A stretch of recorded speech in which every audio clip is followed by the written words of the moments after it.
জাতীয় পার্টি জাপা নিষিদ্ধের দাবির সঙ্গে একমত বলে জানিয়েছেন জামায়াতে ইসলামী বাংলাদেশের নায়েবে আমির ডাক্তার সৈয়দ আবদুল্লাহ মোহাম্মদ তাহের।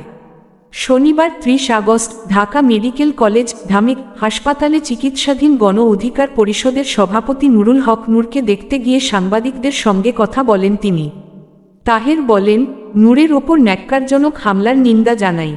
এটি একটি পরিকল্পিত হামলা, তার সুচিকিৎসার ব্যবস্থা করতে হবে।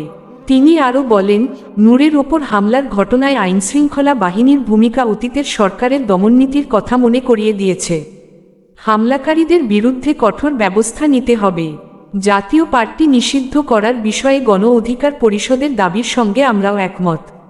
এর আগে শুক্রবার ২৯ আগস্ট রাতে জাতীয় পার্টি ও গণ অধিকার পরিষদের কর্মীদের মধ্যে সংঘর্ষ হয়। ওই ঘটনাকে ঘিরে সেনাবাহিনী ও পুলিশের মারধরে আহত হন নুরুল হক নূর।